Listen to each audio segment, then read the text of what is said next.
Сәлеметсіздер ме балалар? Бүгінгі сабаққа қош келдіңіздер. Бүгін біз сіздермен 49-шы сабақ Б әріпін өтетін боламыз.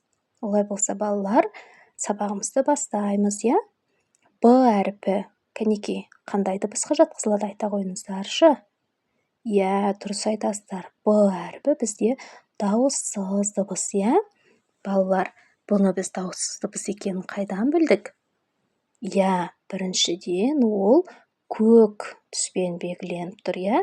Яғни бізде көк түспен белгіленген әріптердің барлығы дауыссыз дыбысқа жатқызылады, я? Және де Б әріпін айтқан кезде бізде қысқа нұсқа, яғни біздің кеудемізден шыққан буындар кедергіге ұшырап шығады, я? Сондықтан да бұлар дауыссыз дыбыстарға жатқызылады, я? Яғни қысылып шығады. Ал балалар, олай болса, Б әріпін ермексаздан жасап көрсетіңіздер, я? Олай болса балалар, мінекей мына жердегі суретке назар аударайықшы. Я, бұл суретте атам сиырға сүт берді деп сөйлем құрасақ болады, я? Бағлан бұзауға сүт су берді. Ал Бауыржан ботаға жем берді.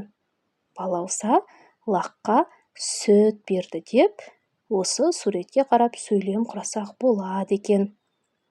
Ал балалар, бұл құраған сөйлемдеріміздің ішінде бізде Б әріпі көп кездесіп тұр, я? Яғни берді, бағлан, бұзауға, Бауыржан, ботаға, балауса. Яғни бұл сөздердің барлығы бізде Б әріпінен басталып тұр екен, я? Олай болса балалар, астындағы суретке қарасақ, суретте не бейнеленген?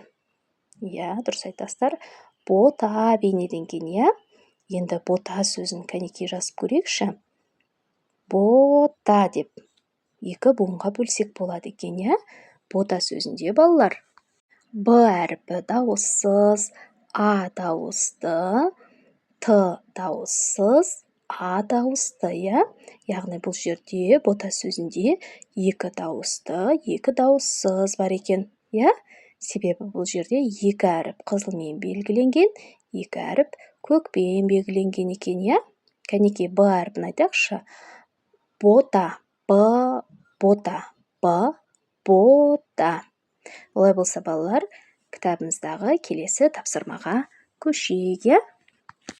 Енді кәнекей балалар, мына сөздерді бірге оқып көрейік, я? Бал, бала, баба, бата, бота, болат, арба, дорба. Мінекей балалар, бұл сөздердің барлығында екі буын бар екен. Бал сөзінде ғана бір буын бар екен, я? Олай болса, жатта дейді. Бата берер атам бар, нар болатын ботам бар. Кәнекей балалар, осыны менімен бірге қайталап оқыңыздаршы.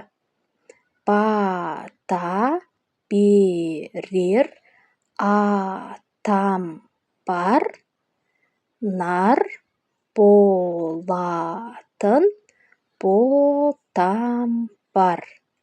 Енді өздеріңіз қайталап оқыңыздар, я? Бата берер атам бар, нар болатын ботам бар. Осыны жаттап алыңыздар, я? Балалар, енді қараңыздаршы мына тапсырмаға. Бұл тапсырмада біз осы белгіленген суреттегі атауларды жазатын болсақ, мына жерге белгілі бір сөз шығады екен.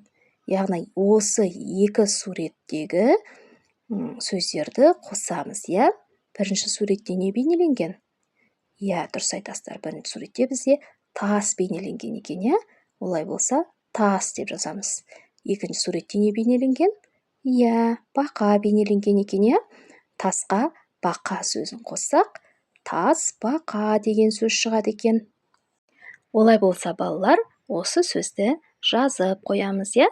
Осымен біздің бүгінгі сабағымыз аяқталды. Бүгінгі сабақ сіздерге түсінікті болды деген ойдамын. Егер де сабақ түсінікті болса, лайк басып, каналымызға тіркелмеген болсаңыз, каналға тіркеліп қоюды ұмытпаңыздар. Сау болыңыздар.